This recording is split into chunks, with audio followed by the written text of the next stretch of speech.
Usai gelaran pemilihan presiden dengan keunggulan sementara pasangan Prabowo Gibran, kini muncul isu Presiden Joko Widodo akan berlabuh ke Partai Golkar menyusul renggangnya hubungan Jokowi dengan PDI Perjuangan. Apakah isu Jokowi gabung ke Golkar ini menjadi pertanda Jokowi membutuhkan pengaman dan kendaraan politik di luar PDIP setelah akhir masa jabatannya?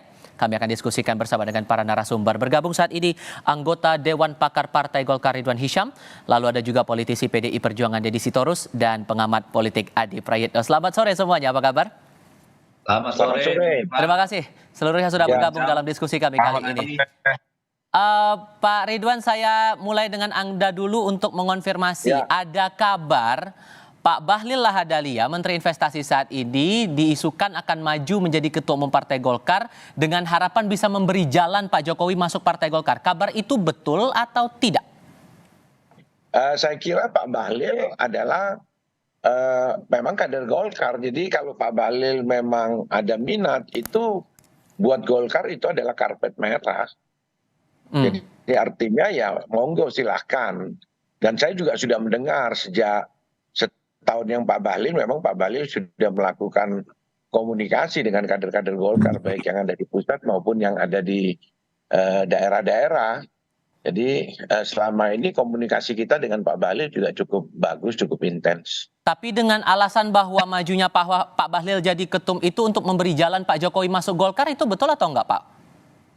Ya, saya kira tidak perlu dikasih jalan ya. Pak Jokowi itu pada dasarnya itu adalah kader Golkar.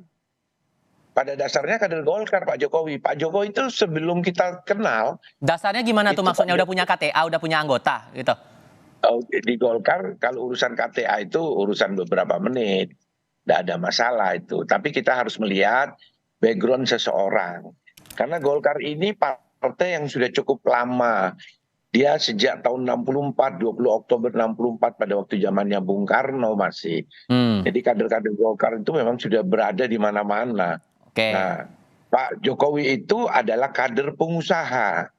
Kita tahu di zaman Orde Baru, semua pengusaha yang ada di asosiasi maupun di himpunan pengusaha muda, di Kadin, itu semua adalah kader-kader Golkar. Otomatis mereka. Nah, tapi setelah tahun 98, 99 reformasi, maka pada waktu itu ada aturan-aturan. Maka mereka semuanya sesuai aturan ya tidak boleh. Yang ada di pegawai negeri, ada di tentara dan lain. Tapi mereka semua jejak rekamnya terekam di Golkar. Seperti Pak Jokowi terekam. Pak Jokowi itu pengusaha, ketua asosiasi di Solo pada saat masih zaman Orde Baru, pengusaha pengurus di Kadin. Jadi ya sah-sah saja. Seperti saya ini kader fungsional, kader yang berangkat dari Himpunan Pengusaha Muda Indonesia pada zaman saya masih umur 20-30 tahun di Jawa Timur. Sampai saya menjadi ketua Golkar. Begitu juga Pak Yusuf Kalla. Pak Yusuf Kalla itu mana pernah pengurus Golkar 5 tahun? Tidak ada. Saya ini pimpinan Munas Bali pada waktu Pak Yusuf Kalla terpilih di Bali tahun 2004. Saya salah satu orang pimpinan Munas dari 5 orang. Semua sudah meninggal, tinggal saya yang masih ada. Ditahan dulu di situ Pak Ridwan. Saya harus konfirmasi ke Bung Deddy kalau begitu. Tadi Pak Ridwan bilangnya kalau Pak Jokowi ini sudah jadi kader Golkar. Saya konfirmasi dulu, Pak Jokowi itu statusnya di PDI Perjuangan masih sebagai kader atau enggak nih, Bang Deddy? Soal Jokowi kok tanya saya, Mas. Tanya sendirilah kemana-mana. Tapi dari DPP sudah masih tercatat nggak sih sebetulnya? Ya Jokowi suka-suka dia mau jadi kader mana, kader siapa yang dia penguasa tertinggi. Tetapi kalau sejarahnya kan sebagai partai politik, ya beliau setahu saya pertama kali masuk partai politik, dia ada di PDI Perjuangan. Tuh kalau partai politik, sejak awal dia masuk politik kan ketika mencalonkan diri sebagai wali kota Solo, bukan sebagai pengusaha. Itu kalau partai politik ya. Dan kemudian kalau soal isu Pak Jokowi mau ke Golkar, saya kira sudah isu basi itu, isu lama. Karena diawali dengan apa? Dulu kabarnya kan Gibran mau diampikan, mau ke Kuning. Kalau saya pribadi melihat wajar banget itu. Kenapa? Dulu Pak Jokowi itu kan wong cilik, orang biasa dari pinggir kali di Solo. Jadi ketika dia berpikir politik, dia kemudian bergabung dengan Wong Cilik, kaum Marhaen di PDI Perjuangan, itu wajar dan sepantasnya. Jadi kalau sekarang ada kabar anaknya atau beliau sendiri mau cari tempat berteduh, tidak membajak sawah bersama rakyat-rakyat kecil, ya itu sangat masuk akal gitu kalau menurut saya. Ya masa udah presiden 2 periode masih mau sama banteng Wong Cilik, itu mah aneh kalau menurut Tapi saya. hubungan komunikasi lah minimal antara Pak Jokowi dengan PDI Perjuangan gimana sejauh ini? Terutama dengan Bu Mega deh. Hubungan bagaimana, orang cita-cita dia menghancurkan PDIP kok masih ada hubungan, dari Hmm. mana? Kan jelas yang dibilang Adi Wijayanto, beliau itu ingin supaya PDI Perjuangan suaranya mengecil, berkurang. Kalau perlu ya, kan kira-kira gitu ya. Kalau sudah tahu kita isi kepala Pak Jokowi begitu, masa masih mau komunikasi? Hmm. Jangankan Bu Mega, saya aja ogah gitu loh. Oke, Mas Adi, Anda meresponnya gimana? Mengonfirmasikah bahwa isu ini akan menjadi kenyataan atau ada pandangan lain? Ya saya kira memang secara prinsip apakah Jokowi akan ke Golkar ataupun tidak, tentu harus ada mutual interesting, Mas. Apa itu mutual interesting? Tentu ada kepentingan bersama yang saya kira menjadi titik temu antara Jokowi dan Golkar. Yang menjadi pertanyaan sekarang adalah apakah Golkar akan menerima Jokowi sebagai bagian dari keluarga besar mereka? Pada level Jokowi juga apakah Pak Jokowi juga mau ke Golkar? Kalau kemudian keinginannya ini tepuk sebelah tangan, saya kira memang Jokowi ke Golkar itu hanya menjadi isupan jempol belaka, hanya menjadi isu, menjadi gosip yang agak sulit untuk bisa dibuktikan di kemudian hari. Per hari ini misalnya kita tidak pernah mendengar misalnya Jokowi secara serius ingin ke Golkar, sekalipun isunya sudah lama ya. Ada narasi-narasi yang dimana Pak Jokowi punya intensi bagaimana untuk terus mempertahankan pengaruh dan kekuasaan politiknya, ya salah satunya adalah menjadi bagian dari partai politik besar. Salah satunya adalah Golkar, karena kalau Pak Jokowi di PSI, tentu pengaruh politiknya pasca sudah tak lagi jadi presiden akan tidak terlampau signifikan.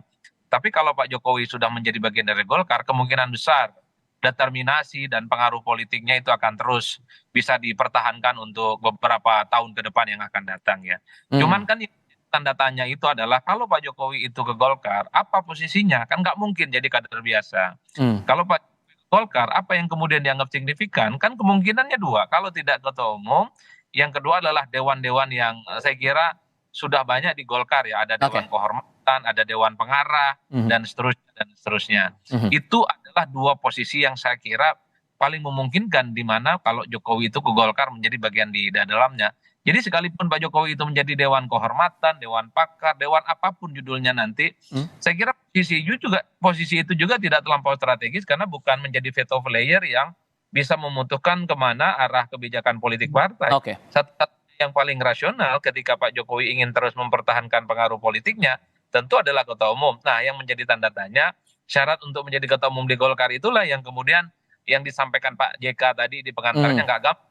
Jadi anggota harus kader 5 tahun dan seterusnya. Tapi kita tidak pernah tahu, Mas, bagaimana mekanisme internal Golkar itu. Seakan-akan Golkar ini sangat cair, sangat mudah untuk merangkul kader-kader non Golkar untuk menjadi bagian keluarga besar di dalamnya. Karena ada, kalau kita pelajari dari kita runut ke belakang lagi kan pernah ada isu Munaslup, upaya untuk menurunkan Erlangga Hartarto lewat Munaslup dan menggantikannya lewat menggantikannya dengan sosok Luhut Binsar Panjaitan nih Pak Ridwan. Apakah pola ini sama dan kabarnya juga Pak Jokowi diposisikan nanti sebagai anggota Dewan Pembina? Apakah kabar itu juga betul atau tidak? Atau Ketua Dewan Pembina maksud saya. Itu isunya betul atau tidak? Tapi jawabnya nanti ya Pak Ridwan. Kita akan jeda sebentar, kami akan segera kembali. Mau melanjutkan pertanyaan saya tadi di segmen sebelumnya dulu nih Pak Ridwan. Ada kabar bahwa Pak Jokowi kalau betul akan gabung ke Golkar bakal jadi Ketua Dewan Pembina. Kabar itu betul atau enggak tuh? Saya kira Pak Jokowi itu bukan ketua Dewan Pembina saja, ketua umum pun juga kalau memang para pemegang suara itu menghendaki bisa memenuhi syarat. Dulu saya cerita begini ya, saya cerita sebelum partai ya, ini Bang Deddy ya, sebelum partai ini. Nah itu Pak Yusuf Kalla itu tidak pernah menjadi pengurus partai politik Golkar, partai golongan karya tidak pernah. Pak Yusuf Kalla itu adalah ketua umum HIPMI di Sulawesi Selatan. ketua Kadin di Sulawesi Selatan. Itu semua zaman Orde Baru itu adalah kader Golkar. Nah, setelah itu dia masuk di Sekber Golkar. Sekber belum Golkar malah, Sekber masih. Nah, di situ terus tahun 71 berubah menjadi Golkar. Jadi Sekber menjadi Golkar. Baru tahun 99 Golkar menjadi Partai Golkar. Nah, kalau dibicarakan bahwa 5 tahun pernah menjadi pengurus di Partai Golkar, Pak Yusuf Kalla tidak bisa terpilih jadi Ketua Umum Partai Golkar pada tahun 2004. Pada saat itu saya pimpinan Munas. Nah, pada waktu kita klarifikasi datanya, saya konsultasi ke Bang Akbar Tanjung waktu itu Ketua Umum, yang juga calon juga. Maka Bang Akbar, ya tidak apa-apa. Golkar itu tidak bicara Partai Golkar. Bicara Golkar, bicara Sekber Golkar. Jadi sederhananya Pak Jokowi walaupun statusnya sekarang bukan sebagai kader, ada peluang jadi ketua umum gitu? Sangat berpeluang karena Pak Jokowi itu adalah pada saat di zaman Orde Baru dia pengusaha, ketua asosiasi. Itu kita rangkum sebagai kader-kader Sekber golongan karya menjadi Partai Golkar. Termasuk para TNI. TNI itu kalau dia begitu pensiun, dia langsung Golkar, dia tidak dihitung baru. Dia dihitung mulai dari zaman Orde Baru. Termasuk para PNS. PNS kan dulu Golkar semuanya. Begitu jadi partai kan stop. Tapi kita melihat jejak rekamnya itu tidak pada saat dia di partai, yaitu pada saat sebelumnya. Makanya saya bilang bahwa Pak Jokowi tetap berpeluang bisa menjadi ketua umum Partai Golkar kalau Pak Jokowi bersedia dan para pemilik suara ini menghendaki. Itu bisa, sangat bisa. Bang Deddy, kalau kemudian jadi nih betul kalau Pak Jokowi akan gabung ke Golkar, berarti PDIP akan tetap posisinya stay jadi oposisi? Ya, saya kira terlalu pagi kalau ngomongin itu ya. Kan kita belum tahu hasil pemilu. Tapi kalau merujuk dari dinamika politik yang ada sekarang, masa ya belum ada pertimbangan sih? Loh, terlalu pagi. Kita masih mau bicara hak angket dulu. Ya, itu baru nanti kita tunggu hasil soal perolehan suara yang ditetapkan oleh KPU. Lalu kita masih menunggu lagi nanti yang namanya keputusan MK terhadap sengketa pemilu. Ya toh, hak angketnya juga kita tidak tahu nanti ujungnya gimana. Kan itu namanya lompatan berpikir kalau kita udah mikir oposisi atau bagaimana gitu loh. Sekalian deh kalau gitu, saya mau tanya juga kalau gitu sikap PDIP dengan melihat dinamika yang muncul seperti ini, hal yang biasakah atau gimana Bang Deddy? Yang dinamika yang mana nih? Pak Jokowi berpindah ke Partai Golkar ini, apakah dipandang sebagai hal yang biasa atau ada maksud lain yang mungkin ditangkap di sini? Pak Jokowi ini kan manusia yang susah ditebak ya. Hari ini bilang enggak, besok iya. Hari ini bilang A, besok B. Jadi membaca Pak Jokowi itu kadang kita harus berbalik, kadang harus yang dibilang A berarti B, yang dibilang C atau D. Kita nggak tahu karena orangnya inkonsisten, suka berdebat dengan dirinya sendiri, saling menyangga dengan ucapannya sendiri hari ini dan besok. Jadi saya susah ngomentarin Pak Jokowi. Jangankan saya, malaikat aja susah kali. Aduh, Kalau gitu saya minta komentar Mas Ade kalau begitu. Ini kan yang muncul isunya adalah Pak Jokowi gabung ke Golkar. Adakah peluang Pak Jokowi untuk memakai kendaraan partai politik lain?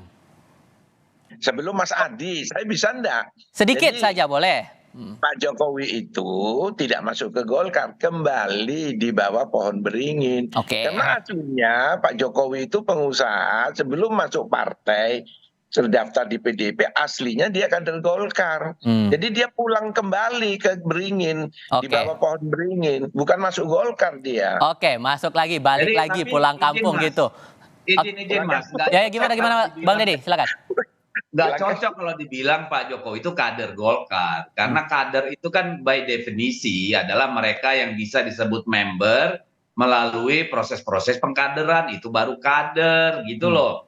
Jadi nggak tepat kalau menurut saya dipakai bahwa dia itu kader Golkar. Tapi bahwa dia dalam sejarah hidupnya pernah masuk satu organisasi yang serta-merta itu mau diklaim dengan sendirinya adalah sebagai member dari Golkar, ya itu kan hak ya, saya kira tidak ada masalah. Oke. Tapi kalau dibilang kader Golkar ya kalau menurut saya definisi kita harus disamain dulu. Oke. Oke, Bung Adi, pertanyaan saya tadi, ada peluang tidak untuk menggunakan kendaraan politik lain selain Golkar, atau jangan-jangan ada peluang nggak Pak Jokowi buat kembali ke PDIP? Mas Adi? Kalau kembali ke PDIP, rasa-rasanya sulit ya. Kalau kita sering mendengar statement-statementnya Bang Deddy Sitorus, sudah wassalam lah dengan Pak Jokowi. Dan ada harapan lagi untuk islah secara politik ya, meski sampai hari ini pun sebenarnya Jokowi masih belum mengembalikan kartu anggotanya. Ya. Makanya apa yang menurut saya menarik itu, kalau Jokowi ingin ke partai lain di luar PDIP, tentunya sangat tergantung Pak Jokowi, apalagi posisinya sebagai presiden. PSI oke, ke Golkar oke, bahkan ke Gerindra pun juga mungkin oke. Tapi di antara sekian banyak nama-nama partai yang dikaitkan dengan Jokowi, di luar PDIP tentu saja, yang paling kelihatan belakangannya itu adalah dengan Golkar. Misalnya Pak Erlangga itu sudah memberikan statement politik secara terbuka, akan memberikan tempat terhormat kepada Jokowi jika ingin menjadi bagian dari Golkar. Ini ibarat baju terlampau kecil bagi Pak Jokowi, karena belum tentu juga lolos ke parlemen. Jikapun lolos ke parlemen, partai ini nggak signifikan, hanya 4% itu pun juga akan menimbulkan keributan dan kontroversi yang segala hal masih mungkin terjadi di sini. Kita tampaknya harus lanjutkan lagi di sesi berikutnya. Terima kasih untuk saat ini para narasumber sudah hadir dalam diskusi Kompas Petang kali ini. Sehat selalu semuanya. Selamat sore.